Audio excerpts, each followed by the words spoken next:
Hey crew, welcome back to the Happily Living podcast.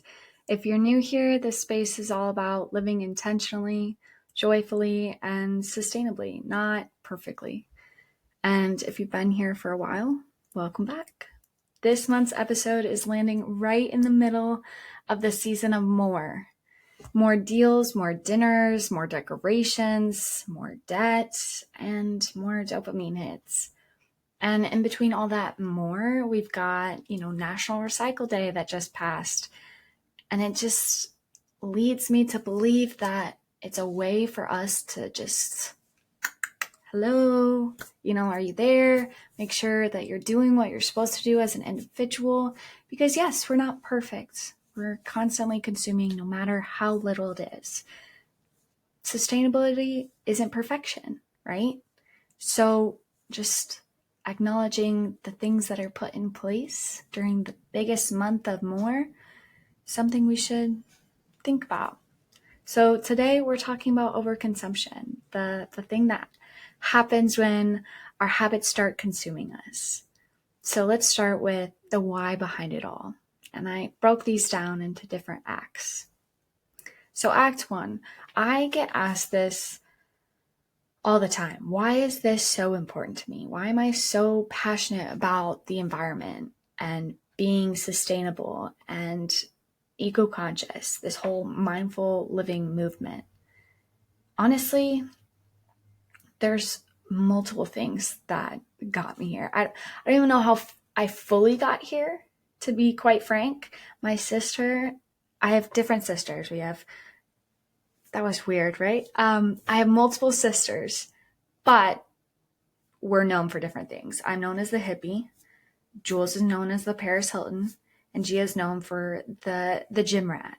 So I grew up in a household that decorated and continues to decorate for the nines every holiday. My first episode, I told you all how Halloween and Valentine's Day are my favorite. They still are, but as I've gotten older, I've realized America is just one big sales gimmick. And every holiday has its aesthetic, its shopping list, its color scheme, its target section. And I'll be real, whenever I start talking about sustainability, I sometimes feel like the Grinch Who Stole Christmas and Black Friday. Because deep down, I love to celebrate. I love it. I love living fully, decorating, indulging, hosting, thriving, but I've also had to get really honest about what that looks like on the same salary I had when I was serving for 3 years. So I've improvised. I found ways to have it all just differently. I've got a house. I've gotten to renovate so much with my partner. I've adopted 2 crackhead dogs from the shelter because, well, not because, but although they were on sale, they're one of my biggest expenses every month. And I still find myself hopping out of the car to grab plastic bags or styrofoam when I see it outside. That's the balance. That's the chaos. That's the happily living. So let's move into Act Two, seeing it for what it is. I think because of my travels, I've seen firsthand what overconsumption does. It's not just in recycling PSA kind of way, but in a visceral, this is real kind of way. Like, I've seen beaches where plastic and waste outnumber shells, and it's devastating. Like, it's so real. I've seen stray animals chewing on wrappers and monkeys literally licking butter wrappers and containers. I've watched waste pile up in spaces that can't even process their own.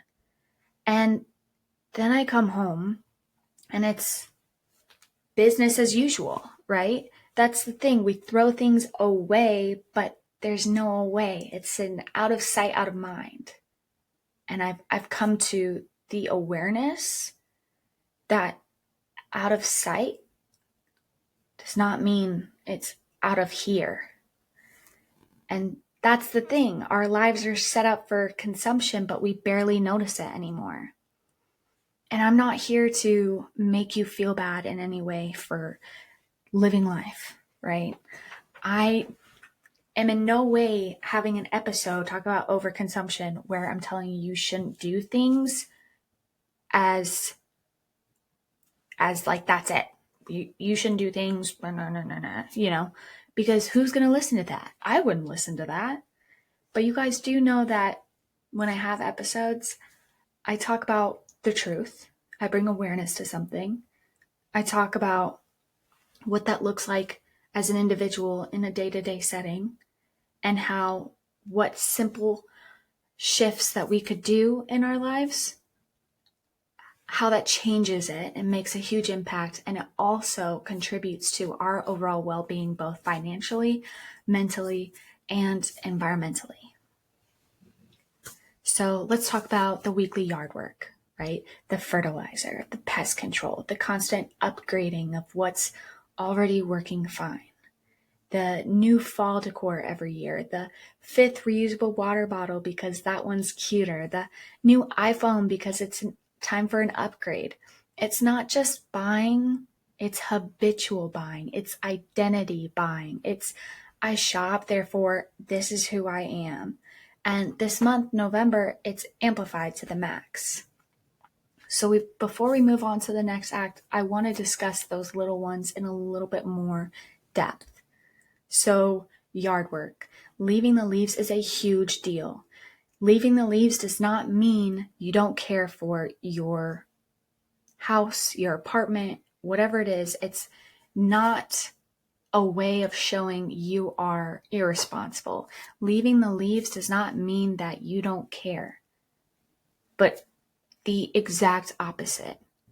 We have neighbors who take so much pride in their household look that they will literally do other people's lawns that don't want it done because they can't stand it and they don't want their leaves coming over into their lawn. It's actually insane. Like, it is such a big deal to have this green, clean yard look, when in reality, we have homes. You don't want bugs to go into your homes in the winter? Don't pick up the leaves. We need ladybugs, caterpillars, moths, things that you don't think about as pivotal to your well-being in the spring and summer are pivotal, because you don't want the bad bugs like grubs and I'm blanking, but you get the point. Like all the bad things that you don't want are eaten and taken care of by these good bugs that need hibernation, that rely on the leaves. So leaving the leaves is not going to suffocate your lawn. It's not going to kill your lawn. It may look yellow at some places in the spring, but that is going to happen regardless because the snow will do the same thing. But this will actually protect your lawn because it's not going to be frostbitten or taken over by the bad bugs that you now have fungus because of in your lawn, or now that your pollinators and your flowers aren't growing because you don't have any pollinators because the leaves are gone and the bees that hibernate in the ground don't have a home. So do yourself a favor, do less work and reap the benefits. Or let's talk about the new fall decor. I get it. I understand. You feel like you have such an open space and some things are just out of style and some things really are, right? Having that like that you did in 2012 is going to be very different than what you currently have. I get it. But maybe find ways to integrate, and the ways that we are trying to show you on our Instagram, and how you can decorate your home during the seasons using sustainable options that make it look the way you want it to. It's not like it's, I want this, but I can't do this. Sometimes it is like that, but If you listen to previous episodes from last year, where we had discussed the importance of green in having real pine trees and having real garland and using fruit and dry it out and do there's such beautiful methods of decorating your home that aren't going to be catastrophic to your surroundings and your budget. But let's move on to the water bottle situation, shall we? The 5th water bottle, whether it's a Walla, whether it's whatever the heck, because I left my water bottle at my sister's last night, and that was a huge mistake. I've been very parched. Like, drinking out of a glass is very different for me because I always have my water bottle everywhere, like in the house especially.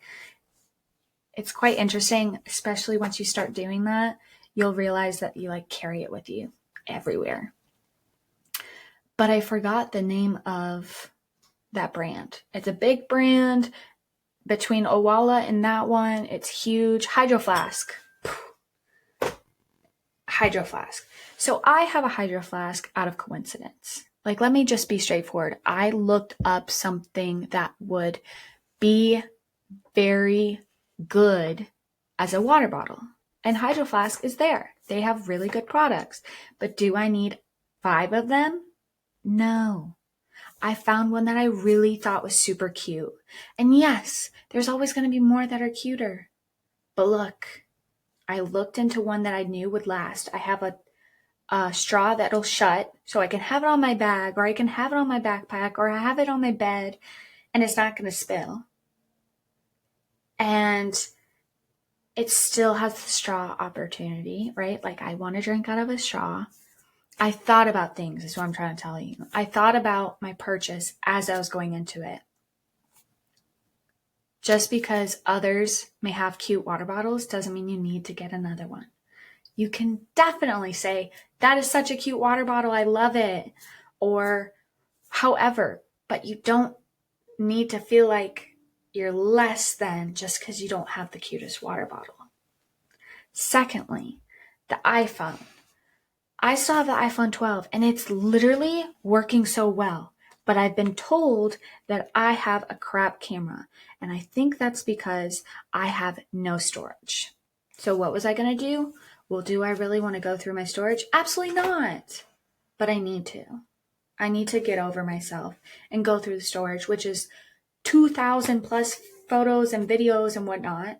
That's why my camera quality is bad, because we have so much storage on our phone that then the phone is going to not have the best camera quality because it's utilizing other things. It may not make sense in the way I'm describing it, but I'm telling you, you don't need a new phone. You need to go through your phone. And that's what I mean by habitual buying and identity buying. You want the next best thing. You want the cutest thing, but it's all in a trend, and it's, I shop, therefore I am. And it doesn't need to be that way. So Act 3, welcome to the season of more. You've got Thanksgiving telling us to be grateful. And then Black Friday showing up 12 hours later screaming, but wait, there's more. Like that ad gimmick where it tells you, da da da da, but if you act now, then you get this off. But wait, there's more. Cyber Monday, Giving Tuesday, endless doorbusters, early access deals, treat yourself ads. It's this weird cultural whiplash between gratitude and greed. And then we just had National Recycling Day on November 15th, which was a huge deal because I think so many people think it's a scam. And in some aspects, maybe it doesn't work out the way it's supposed to. But that is because we're not educated on the things that are actually recyclable. And so when you talk about the different statistics in which things actually get recycled, it's only referring to the fact that majority of it that can be recycled isn't. And we post the breakdown of it on our Instagram, which would be a really good visual representation if that's something you wanted to look at. I think it could be very helpful. But a quick tidbit for you would be that you can only recycle the triangles that have 1, 2, and 5. So just remember, anything with 1, 2, and 5, that can be recycled. But put this into perspective, like you have National Recycling Day, and then you have Thanksgiving and New Year's and Christmas and Black Friday, and those aren't in order. But I mean, like, it's almost like we're just given this moment to recognize, like, hey, do your due diligence because this is huge through it all. Does that make sense? And I feel like with the time between Thanksgiving and New Year's, there's so much more waste that goes into the trash every year in the US alone. And I looked it up, and it wasn't just like a feeling, it's a legit thing. There's an extra 1 million tons of trash every single week in the US alone that occurs from household waste between Thanksgiving and New Year's. And that's about 25% more than the typical day-to-day occurrence in the year. Like, we think we're doing our part by rinsing out our yogurt cups, but the truth is, it's the system that's broken, not just our bins. And yet, even knowing all that, I still love the holidays. The smells, the lights, the cooking, the gathering. I love it all. So no, I'm not here to ruin your Black Friday or make you feel guilty about putting up twinkling lights, but I'm here to remind you that sustainability isn't about perfection. It's about participation. And participation starts with awareness. So we'll move on to the next act. It's the personal reckoning. It's how I am who I am. It's my story, right? In a quick synopsis. Because if I'm being real, I've been on both sides of this. I've done the whole I deserve this Target run. I filled my cart with throw blankets and mugs and candles and whatever else that called my name that day. And now I do something different. I still put things in my cart, mentally, physically. I pause, I walk through the store, I finish my lap, and then at the end, I ask myself, do I really need this? Would I actually be sad if I didn't get it? Is this something I'll love for years, or is this something that's just fulfilling me right now? And I also look at, where it's made, what it's made out of, and the quality of it all, because at the end of the day, if my dogs are able to tear it up, it's probably not that great. And also, if it's made in certain areas of the world, it probably means they didn't get paid the way they should. So you have to do a deeper dive if it's something that really means something to you. Because voting with your dollar is real. Hearing that all the time doesn't mean that it's not. Like, it's a big deal. What you put money towards makes these companies continue doing business. And so if you put your money towards things that are made by people who barely get any time off, if any, during the shift, not even talking about day-to-day operations, because they can't afford to take off, that's a huge problem. So when you look at this, it's the same concept as reading food labels. It's about paying attention. And when I walk out empty-handed, sure, yeah, I'm disappointed. Like, I'm really freaking bummed. Like, one time I walked out and Ben got a Target mug, and I was really excited for him because this was super cool. But also, I was like, what the fuck? Like, I hope you're happy. Like, I'm actually really fucking bummed that I didn't get anything. But it's because we've been conditioned to chase that dopamine of the new, right? That pause that we do get when we start building those habits of, no, I don't really need this, or no, it's going to fall apart, or I actually want this, but better, and I'm just sacrificing because I want it now, or the better thing I don't have all the funds for, and so I'd rather just do this. You're creating a habit that isn't fulfilling your long-term self. So by saying no, you're building something better. Because that no might be the same reason as I can now afford to get my nails done, or I can now take a weekend trip, or not panicking when unexpected bills hit because I didn't pay for something that wasn't in the budget.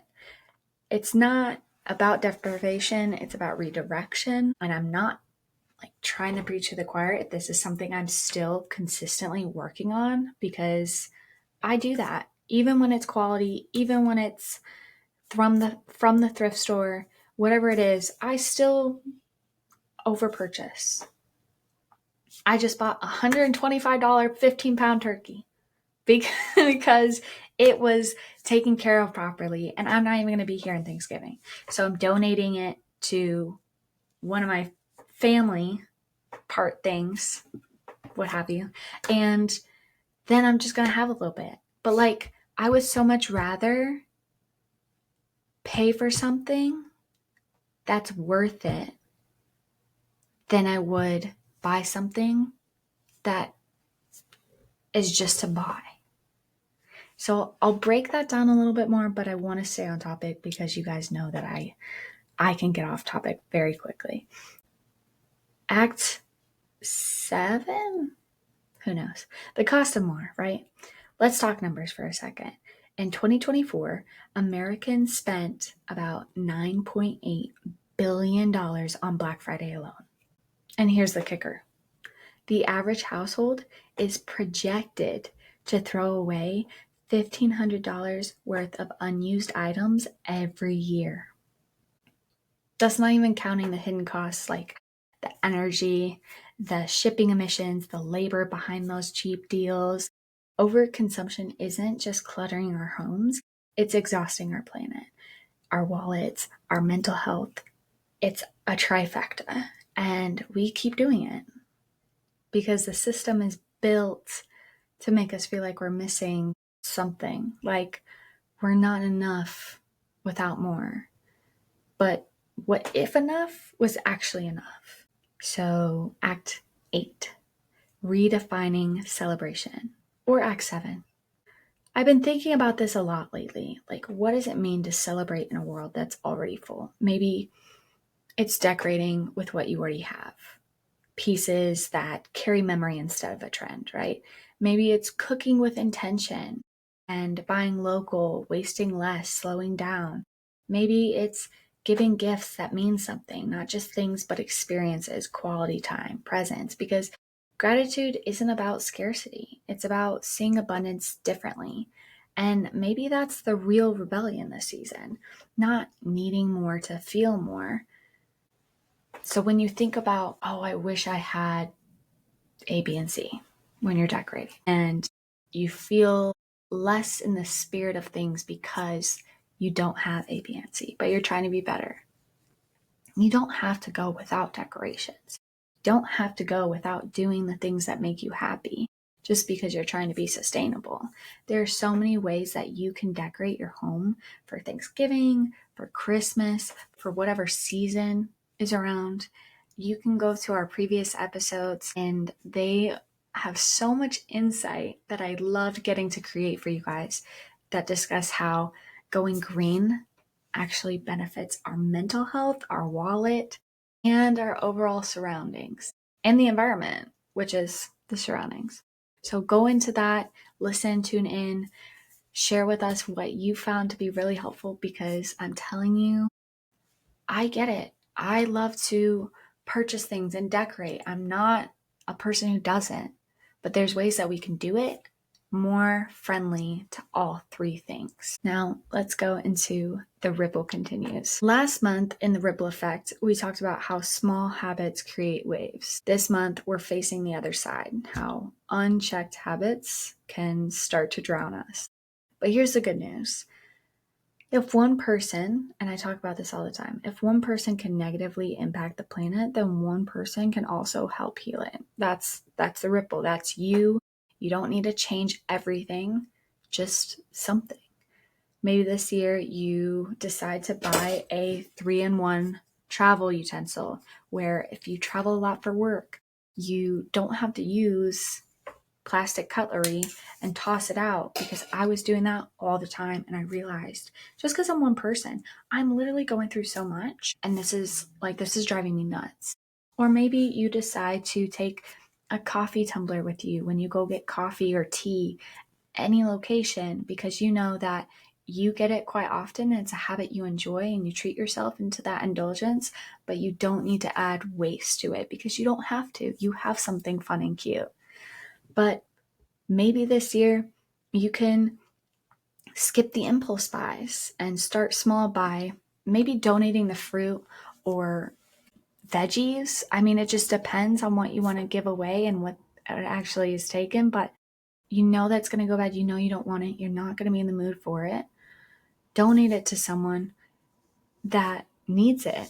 Or the blankets and towels, right, that no longer match your aesthetic, to that same person that's sitting in the corner asking for help alongside the roads. Or maybe you take the money you would have spent on that random add to cart moment and use it towards something like that actual product you wanted to get in the first place. And you keep saving for it by taking all those moments and putting it away. That's what I do towards our trips when we go to Japan. I'm all these impulse buying. I'm trying to be better about it. And in those moments, I'm like, okay, add up all the cart, right, that I decide not to buy. And I'm like, okay, $150 I would have spent on this, I'm going to put it towards Japan because I didn't spend it, and I'm going to treat myself because that's a good habit to have. Or if you want to do like a massage, a facial, a road trip, whatever it is that truly fills you up instead of just fulfilling your space that you may not have thought you'd be able to afford before. And maybe you leave the leaves this fall. Let those friendly bugs hibernate and return the favor come spring when your garden thrives because you didn't rake away their home. And now in the spring, you don't have fungus. You have more ladybugs. You don't have to worry about diseases or bugs that are coming into your home in the winter because they have shelter outside, right? And you let yourself enjoy your weekend because you're not outside doing yard work that doesn't have to be done. Just because you're not doing the yard work doesn't mean you don't care about your yard. Doesn't mean you don't care to take care of your home. It doesn't mean you're irresponsible. In fact, it's the quite opposite. Maybe you pop into a thrift store for holiday gifts this year for your niece, your nephew, your best friend, or maybe a baby shower that's coming up next year, and you get the books, you get the creativity and the secondhand option as the reason for the gift instead of the price tag. Or maybe this year, instead of exchanging gifts, you invite your friends or your family to donate to a cause that really lights you up inside. Like my sister, they donated to an ocean conservation for my birthday. And I was so glee-ridden inside. That had made me so happy, and I never thought about it before, but we're told about it. And I was like, you know what? I love that. Thank you so much. That was one of the best gifts I could have ever received. Or maybe you skip the upgrade this year, knowing that your phone still works perfectly fine, even though you're due for an upgrade. Like I was supposed to get a new phone. I have an iPhone 12, but I don't think I need a new phone. I think I need to go through my storage because I have about 2,000 videos and photos combined, and I think that's where it degrades the camera quality to save up for other space. Because every single thing that we decide we need, we may not need. So whatever it is, even if it's just one thing, it counts because every conscious choice, no matter how small, keeps that ripple moving outward, touching lives, shifting habits, and reminding the world that living happily and sustainably can truly be one and the same. So let's close this out.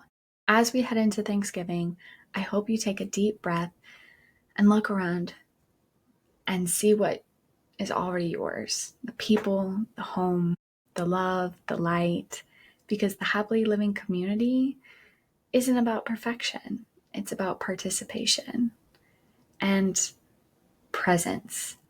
And I heard that out loud. It's presence with the ENCE, not ENTS. So this month, that awareness, that presence might just be the greatest gift you give yourself and the planet. Until next month, with love and